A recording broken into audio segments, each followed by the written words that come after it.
میں بتاؤں کہ بہت بڑا، میں دعویٰ نہیں کرنا چاہتا لیکن ایک بات بڑی، پاکستان میں کوئی پولیٹیکل لیڈر مائنس نہیں ہو سکتا چاہے جائے کہ عمران خان مائنس ہو جائے۔ پاکستان کی تمام پولیٹیکل ہسٹری میں پاکستان کی اسٹیبلشمنٹ نے تمام پولیٹیکل لیڈرشپ کو کہیں نہ کہیں آفریں کی ہیں، ٹھیک ہے، اور وہ آفریں انہوں نے مانی ہیں اور اس کے بعد راستہ نکلا ہے۔ صحیح۔ ایوب خان جس وقت پہلی دفعہ آیا تھا تو ایوب خان نے سب سے پہلے ایبڈو کی پابندی لگائی تھی۔ کتنے بڑے بڑے لوگ، سور وردی تھا، اور اس کے بعد کیا نام ہے وہ جو سردار عبد نشتر، کتنے بڑے بڑے ٹاورنگ لوگ، اور ان ساروں کو انہوں نے کہا تھا کہ تم یہ لکھ کے دے دو کہ ہم اتنے سال تک سیاست میں حصہ نہیں لیں گے، اس کے بعد تم آ جانا۔ ٹھیک ہے، یہ سارے کے سارے سوائے 2 یا 3 تھے جنہوں نے کہا تھا، بعد نے کہا تھا نہیں تو حکومت کر سکتا۔ اس کی وجہ سے کہ جو اس وقت ایوب خان تھا، he was among the people very popular, یعنی پہلا سال اس کا پاپولر ترین کا کمال ہو گیا، سیاستدان لڑتے رہتے ہیں، بہت کام کرتا۔ اس کے بعد دوسرا جو ہے اس کا یحییٰ خان کا آیا تھا۔ یحییٰ خان نے بھی ان کو آفر کی تھی۔ سب سے پہلے اس نے 1 یونٹ توڑا اور 4 صوبے بنائے۔ اس نے کہا یہ جو پیرٹی ویرٹی ہے اس کو میں نہیں مانتا ہوں، اور اس لوگوں نے اچھا سمجھا یار، بلوچوں نے بھی اچھا سمجھا، سندھیوں نے بھی اچھا سمجھا، باقی لوگوں نے بھی اچھا، اور ان کی مرضی کے حساب سے بنایا۔ پھر اس نے کم از کم ہزاروں کے حساب سے ڈیکلیریشن دیے انڈیپینڈنس اس کو، پھر اس نے مشرقی پاکستان مغربی پاکستان میں الیکشن کروائے۔ یہ الگ بات ہے کہ اس کے بعد میں اس نے مانا، لیکن اس کے پاس آفر تھی۔ پھر جب وہ مشرقی پاکستان علیحدہ ہو گیا تو پھر آفر تھی، بھٹو صاحب آ جاؤ، ناٹ ایز وزیر اعظم، chief martial administrator and the president of Pakistan, پہلا civilian martial administrator Zulfikar Ali Bhutto, پورا اس کو باقاعدہ لیوریج دیا، سب کچھ دیا۔ ضیاء الحق کے پاس بھی لیوریج تھا۔ ضیاء الحق became very popular leader in the beginning. کوئی غلط بات ہے، ضیاء الحق کے بارے میں عوام کھڑے ہوئے تھے کہ کمال ہو گیا، کیونکہ رات کو مجھے یاد اچھی طرح کہ جس وقت اس اعلان ہوا ہے ماشاء اللہ کا، تو پورے علاقے کے لوگ نکل آئے تھے، کیونکہ بھٹو کی اس موومنٹ جو تھی اس کے خلاف اتنی نفرت تھی کہ 3 شہروں میں ماشاء اللہ لگا تھا۔ انہوں نے بے نظیر کو آفر کی جب ضیاء الحق چلا گیا، انہوں نے کہا کہ پرائم منسٹر بنواتے ہیں، اگرچہ کہ تمہاری سنگل لارجسٹ ہے لیکن تمہارے پاس میجورٹی نہیں ہے۔ غلام اسحاق خان سے سارے لیڈروں کو ملایا گیا تھا، اکبر بگٹی، یہ لیکن تم 2 کام کرتا ہو، ایک یہ ہے کہ وزیر خارجہ وہ رہے گا، جرنیل بھی تھے نا وہ رہیں گے، اور وزیر خزانہ بھی ہمارا اس کا ٹھیک۔ پھر نواز شریف کو بھی ان کے پاس جب 1999 میں گیا تو ان کے پاس آفر موجود تھی، آ جائیں سعودی عرب چلے جائیں، 10 سال کی پابندی ہے۔ بے نظیر باہر تھی۔ آپ نصیر اللہ بابر کی بات کریں؟ نصیر اللہ بابر کی بات کریں؟ نہیں، اب نواز شریف باہر گیا، اچھا پابندی نہیں، آپ وہ کہہ رہے تھے نا جرنیل رہنے دیں ہمارا جو نہیں وہ جو فورن منسٹر لگے تھے یار، ٹھیک ہے، فورن منسٹر لگے تھے، کیا نام تھا اب میرے ذہن سے بھی وہ نکل گیا۔ جی پتلے سے، صاحبزادہ یعقوب علی خان۔ اچھا ہاں، Sahibzada Yaqub Ali, he was basically, Sahibzada Yaqub Ali Khan was corps commander East Pakistan, ٹھیک، اور انہوں نے ملٹری ایکشن سے ریفیوز کیا تھا، اور اس کو انہوں نے کہا تھا کہ میں نہیں کروں گا ملٹری ایکشن، اس کو انہوں نے ڈپورٹ کر کے میجر جنرل لگا دیا تھا۔ اس کے بعد انہوں نے اپنے نام کے ساتھ کبھی کوئی نہ لیفٹیننٹ جنرل لکھا نہ میجر جنرل لکھا، صاحبزادہ ہی رہ گیا، صاحبزادہ، لیکن ان پر کمال کے آدمی کتنا مرائل، صاحبزادہ یعقوب اور وی اے جعفری ہوتے، بہت آفر، نواز شریف نے آفر مان لی، چلا گیا۔ وہاں سے اس کے بعد بے نظیر کو آفر دینے کے لیے تھا، کونڈلیسا رائس آئی، اس نے کہا بے نظیر کو لانا چاہیے۔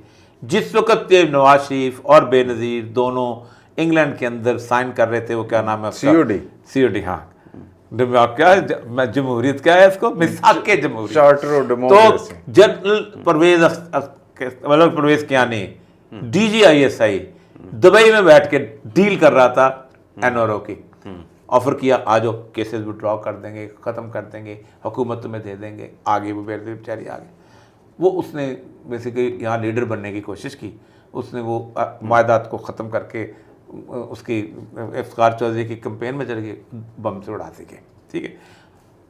عمران خان کو آفر کرنے کے لیے پاکستان کی اسٹیبلشمنٹ کے پاس ایک بھی چیز نہیں ہے، الٹا عمران خان سے یہ لیوریج لے سکتے ہیں، عمران خان سے یہ فیسلٹیز مانگ رہے ہیں۔ مثلا نمبر 1، عمران خان کو یہ کہتے ہیں ہم تمہیں حکومت دے دیتے ہیں، عمران خان کی ایمبیشنز میں یہ شاید شامل نہیں ہے، وہ بار بار یہی کہتا رہا تھا کہ نہیں ایک دفعہ دیکھ لیا سب کچھ، اور میں ہاں قوم کے لیے اگر آنا چاہتا، دیکھیں آپ کی ایمبیشنز ہوتی ہیں نا، ایمبیشن ہے کہ آپ نے ورلڈ کپ جیتنا ہے، اللہ نے آپ نے وہ بنانا ہے، شاہد خان بنانا ہے، نمل بنانا ہے، پرائم منسٹر بننا ہے. دوسری اس کے بعد آفر اس کی ہو سکتی تھی کہ ہم آپ کے بزنس کو سیکور کرتے ہیں, آپ کی شوگرز مل کہیں نہیں جا سکتی, وہ ہے نہیں, اس کے پاس ہے کوئی بزنس کو ایک بنی گالا ہی ہے نا, وہ اٹھا کے آپ دے دیں گے, وہ ویسے ہی اس کے نام ہے, شاہد خانم کے نام ڈیڈیکیٹڈ ہے.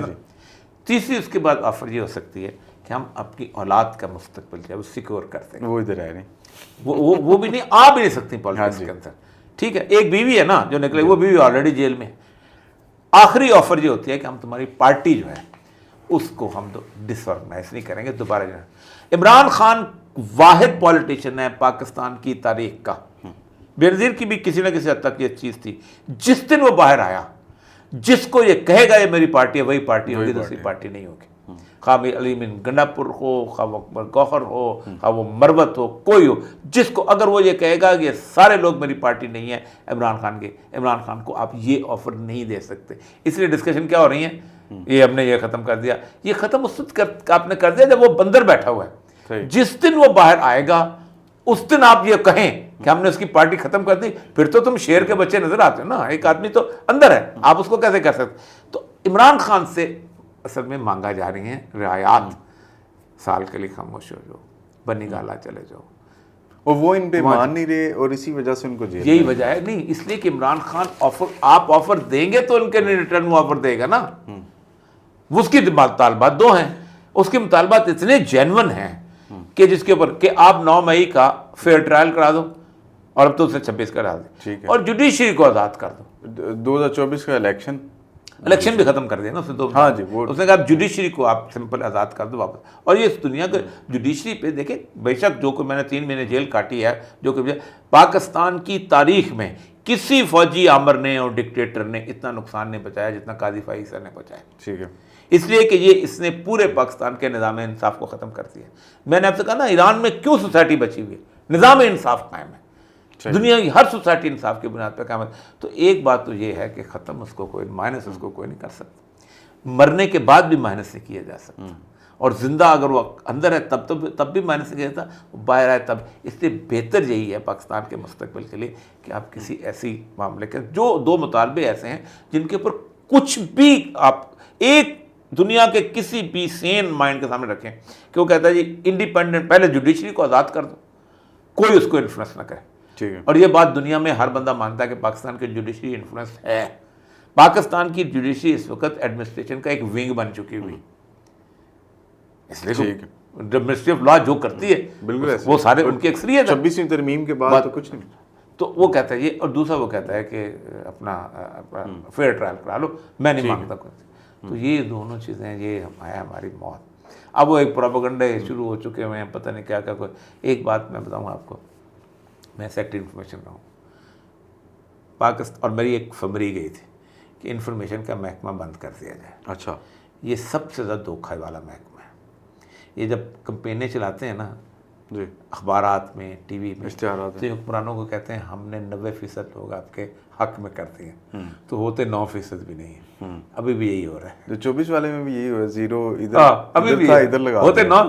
یہ سب سے بڑا دھوکھا یہ دیتے ہیں, یہ ہماری انفارمیشن کے, یہ جو لوگ لگے نا انفارمیشن افسر, جو تمہارے جیسے گریجویٹ پڑھ کے جا کے ایم پی لگ جاتے ہیں, D G S P R, تو D G D G P R اور محکمے میں وہ جو سارے کے سارے کہتے ہیں جی یہ 4 بندے. میں تو وہ لسٹ بتا سکتا ہوں ان لوگوں کی جو گوسٹ رائٹر ہوتے ہیں, جن کا مزار اس وقت 1000 روپئے دیتے تھے کالم لکھنے کا, آج کالم کو زیادہ دیتے ہیں 10 تک 1000 ہو جاتا ہے, زیادہ اتنے ہی ہوتے ہیں. وہ کالم شالم لکھتے ہیں, وہ کہتے ہیں عمران خان ختم ہو گیا آئندہ اس کے بعد, وہ کہتے ہیں وہ کیا بات, اتنی بڑی اخبار ڈان نے چھپا ہے, اس میں نیوز میں چھپا ہے, فلاں جگہ چھپا ہے, وہ دیکھو اس کی کتنے سارے ویورز ہیں, وہ بھی دیکھ رہے ہیں, وہ بھی دیکھ رہے ہیں, کتنا زبردست قسم.